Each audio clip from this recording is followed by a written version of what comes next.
नमस्कार. Icon steel प्रस्तुत build icon या उपक्रमात आपल्या सगळ्यांचं मनापासून हार्दिक स्वागत. या उपक्रमात आपण आपल्या जिल्ह्यातल्या इंजिनियर आणि आर्किटेक्ट्स यांच्याशी गप्पा मारतोय, त्यांचे अनुभव जाणून घेतोय आणि त्यातून आपल्याला काय शिकण्यासारखं आहे ते नक्कीच शिकण्याचा प्रयत्न करतो आहोत. आज या शृंखलेमध्ये आपण गप्पा मारणार आहोत जवळा बाजार इथले इंजिनियर ज्ञानेश्वर मगर सर यांच्याशी. सर नमस्कार. नमस्कार मॅडम. आपलं स्वागत आहे बिल्ड आयकॉन या उपक्रमात. सर, आपण जवळा बाजारमध्ये गेल्या अनेक वर्षांपासून सिव्हिल इंजिनियर म्हणून काम करत आहात. मोठा अनुभव आपल्या काठीशी आहे आणि त्या अनुभवाच्या बद्दलच्या सगळ्या गप्पा आज आपण मारणार आहोत. पण या गप्पांना सुरुवात करत असताना आपण जरा मागे जाऊयात. तुमची शाळा कोणती होती, कॉलेज कोणतं होतं आणि का बरं आपण सिव्हिल इंजिनियर व्हावं असं तुम्हाला वाटलं, याविषयी सुरुवातीला सांगा. माझी शाळा बाराशू अन्नवाशी हायस्कूल बाराशू, जी जवळा बाजार पासून 3 किलोमीटर अंतरावर आहे. त्या शाळेमध्ये माझं शिक्षण झालं. कॉलेज लाईफ मध्ये मी परभणीला गेलो. कॉलेज लाईफ माझी परभणीमध्ये झाली. परभणीच्या नंतर माझं 12वी तिथं झाल्याच्या नंतर तिथून मग मी गव्हर्नमेंट पॉलिटेक्निक जिंतूर या ठिकाणी डिप्लोमाला अप्लाय केलं. तिथं माझं इंजिनिअरिंग झालं. आणि उद्देश म्हणजे इंजिनिअरिंग मध्ये जाण्याचा की आपल्या ग्रामीण भागामध्ये ज्या ठिकाणी मी काम करतो ते एक ग्रामीण एरिया येते, अशा ठिकाणी इंजिनियर अवेलेबल होत नव्हते.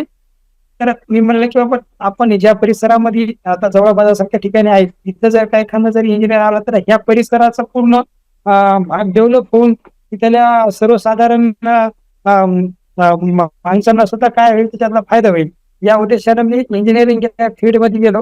आणि ते मी माझं उद्देश जे होतं ते मी सफल केलं आणि पूर्ण झालेलं आहे असं मला वाटतंय. तर खूपच छान, अतिशय छान तुमचा उद्देश आहे आणि या खूप छान अशा उद्देशाने तुम्ही सिव्हिल इंजिनियर झालात आणि जवळा बाजारमध्ये हे सगळं काम तुम्ही सुरू केलं. पण जेव्हा तुम्ही सिव्हिल इंजिनिअरिंगची पदवी घेतली आणि आपल्या कामाला सुरुवात केली, तर ही सुरुवात नेमकी कुठून केली, कशी केली आणि काय पहिला अनुभव होता?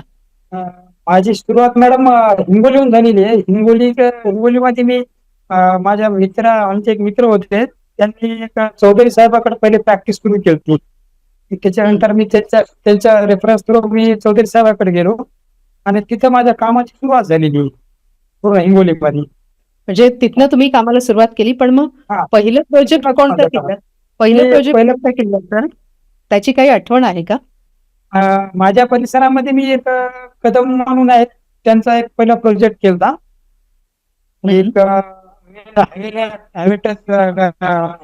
होता प्लॉट होता तसा एक 2 BHK एक त्यांचा हे होता प्लॉट होता त्याच्यामध्ये आपण ते कन्स्ट्रक्शन केलं. बर, हा तुमचा पहिला प्रोजेक्ट होता आणि या प्रोजेक्ट नंतर तुमची कामं हळूहळू सुरू झाली. एक सिव्हिल इंजिनियर म्हणून काम करत असताना आपल्यासोबत कामगार वर्ग जो असतो, तर जर अकुशल कामगार आपल्यासोबत असेल, अनस्किल्ड लेबर, तर मग यांच्यासोबत काम करताना काही धोका संभवतो का? हो ना मॅडम. स्किल वर्कर जे असतात का ते खूपच हे असतात, म्हणजे त्यांना काही नॉलेज वगैरे काही नसते. तर ते धोका म्हणजे काय, कामाची क्वालिटी वगैरे येत नाही, लाईन लेवल या गोष्टीचा बऱ्याच ठिकाणी प्रॉब्लेम येते. त्याच्यामुळे कामाची फिनिशिंग येत नाही. ते क्लायंट थोडेसे नाराज होतात त्याच्यामध्ये. तर या गोष्टीचा थोडासा आहे त्याच्यामध्ये, धोका तर आहेच त्याच्यामध्ये ते. आणि स्किल वर्कर तर चांगले असतील तर कामाची फिनिशिंग वगैरे व्यवस्थित होऊन जाते. त्याच्यामध्ये आपलं बी थोडंसं नाव होत आहे आणि घरमालकाचं पण समाधान होतंय. खरं आहे, म्हणजे कुशल कामगार जर असेल तर काम उत्तम दर्जाचं होतं असं तुमचं. कामाची फिनिशिंग येते, व्यवस्थित होऊन जाते. त्याच्यामुळे थोडंसं आपल्याला थोडं सॅटिस्फिकेशन वाटते, बाबा काम व्यवस्थित पाहिजे, कामामध्ये इंटरेस्ट येते. खरं आहे, खरं आहे. सर, काम करत असताना म्हणजे एक सिव्हिल इंजिनियर म्हणून जेव्हा तुम्ही काम करता तेव्हा तुमच्या दृष्टीने प्लॅनिंग आणि डिझायनिंगचं महत्व काय आहे? माझ्या दृष्टिकोनातून प्लॅनिंग खूप महत्वाची असते. कारण प्लॅनिंग ही घराचा पूर्ण बेसच असतो. जे आपण किचन, बेडरूम ह्या जे आपण रूम वगैरे शिफ्ट करतो त्या वास्तूनुसार यायलाच पाहिजेत. त्याच्यामुळे प्लॅनिंगचा आपल्या सिव्हिल मध्ये खूप महत्वाचा पार्ट आहे. जनरली प्लॅनिंगच मेन असते. जर तुमचे प्लॅनिंग व्यवस्थित असेल तर पूर्ण घरामध्ये ऍटमॉस्फिअर हा व्यवस्थित राहतो. अगदीच बरोबर आहे सर. प्लॅनिंग सोबतच आता हल्ली अजून एक ट्रेंड असा आलेला आहे की बजेट मध्ये घर बांधण्याची पद्धत आहे. तर बजेट आणि गुणवत्ता याची सांगड तुम्ही कशी घालता? म्हणजे कमी बजेट असेल तरी क्वालिटी मेंटेन करायचीच असते, तर मग ती तुम्ही कशा प्रकारे मेंटेन करता? मॅडम, मी विथ मटेरियलचे काम काय थोडे करत नाही. मी फक्त सुपरविजन वगैरे करतो. मी विथ मटेरियल मध्ये काम मी घेत नाही जास्त करून. कारण कमी रेट मध्ये काम करायचं आहे, काम व्यवस्थित द्यायचं, क्वालिटी पण द्यायची. ह्या गोष्टी थोड्या शक्य होत नाहीत.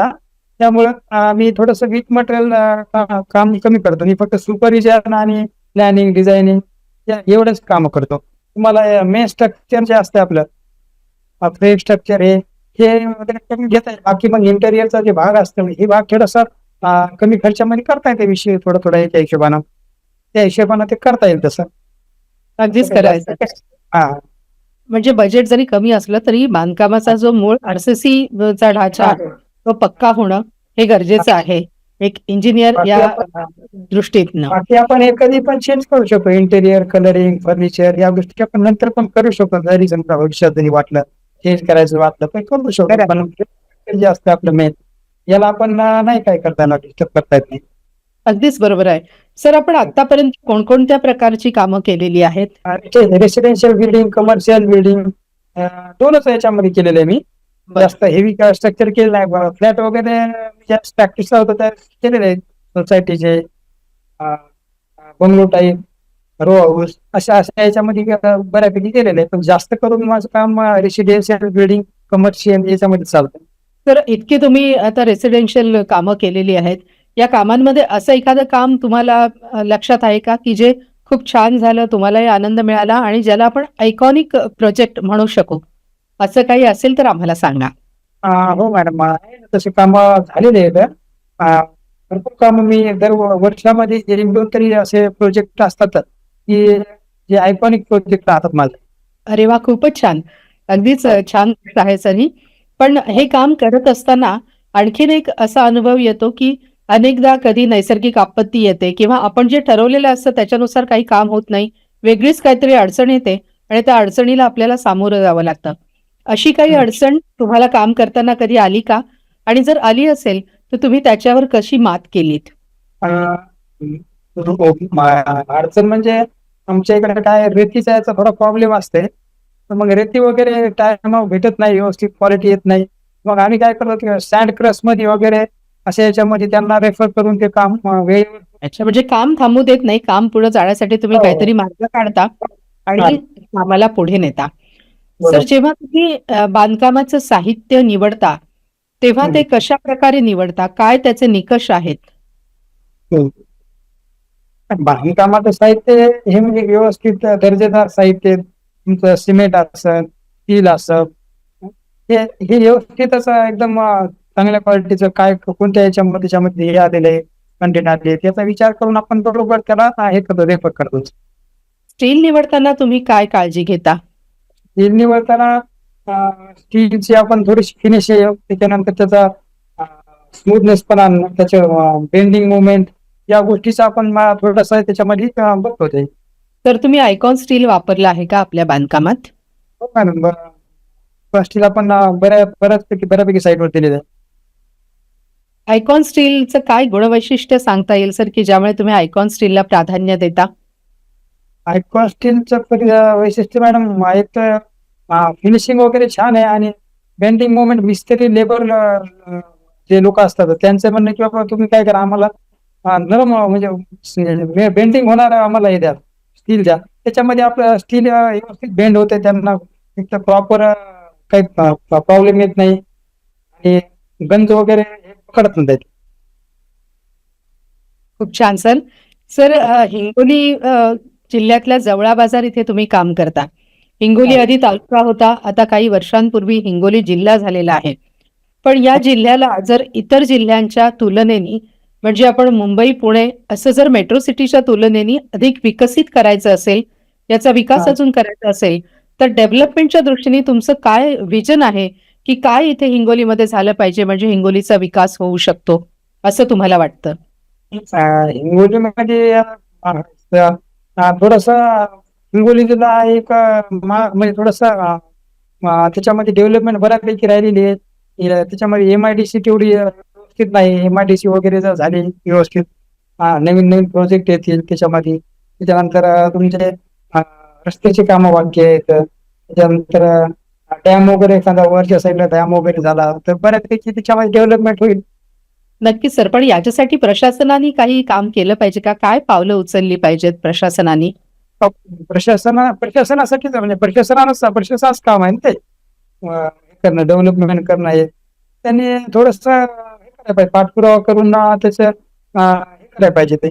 प्रशासनाने पुढाकार घेतला पाहिजे आणि हा, किती काही गोष्टी करण्या ज्या गरजेच्या आहेत हिंगोली जिल्ह्यात, त्या त्यांनी करायला नक्कीच पाहिजे. केल्या पाहिजेत, असं तुमचं हा, म्हणणं आहे. सर, बरोबर. इतक्या वर्षांचा आपला कामाचा अनुभव आहे. अनेक ठिकाणी आपण कामं केलेली आहेत, विशेषतः निवासी बांधकामामध्ये आपला हातखंडा आहे. तर आता नवीन जे तरुण मुलं येत आहेत की जे सिव्हिल इंजिनियर म्हणून काम करू इच्छितात किंवा ज्यांनी सिव्हिल इंजिनिअरिंगची डिग्री घेतली आहे आणि आता त्यांनी कामाला सुरुवात केली आहे, तर अशा सगळ्या मुलांना आपण काय सल्ला द्याल आपल्या अनुभवाच्या जोरावर?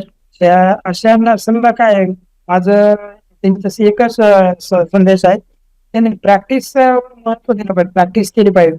प्रॅक्टिस जर भरपूर असेल तर त्यांना भविष्यात काय प्रॉब्लेम येणार नाही. तुम्ही थोड्याच प्रॅक्टिसवर जर का काम सुरू करीत असाल तर भविष्यात त्यांना बऱ्यापैकी अडचणी येतील. कमीत कमी एक इंजिनियर माझ्या हिशोबाने 4 ते 5 वर्ष एक्सपिरियन्स आपण घ्यायला पाहिजे ते एखाद्या सिनियर. अगदीच योग्य आहे सर तुमचं सांगणं. प्रॅक्टिस मेक्स मॅन परफेक्ट असं म्हणतात आणि म्हणून परफेक्ट ते एकदम राईट आहे याच्यामध्ये आपल्या सिव्हिल मध्ये. खरंच आहे. सिव्हिल इंजिनियर व्हायचं असेल तर तुम्ही अनुभव घ्या, प्रॅक्टिस करा आणि मगच कामाला सुरुवात करा, तर तुम्हाला चांगलं यश मिळू शकतं. असा हा मोलाचा सल्ला इंजिनियर ज्ञानेश्वर मगर सर यांनी आज आपल्याला दिलेला आहे. सर, आज तुम्ही आमच्या बिल्ड आयकॉन या उपक्रमामध्ये सहभागी झालात. तुमचे अनुभव आणि तुमचे बांधकाम क्षेत्राविषयीचे विचार आमच्यासोबत शेअर केलेत. आपले खूप आभार आहेत आणि आपल्याला भविष्यातल्या पुढच्या वाटचालीसाठी खूप खूप शुभेच्छा. धन्यवाद सर.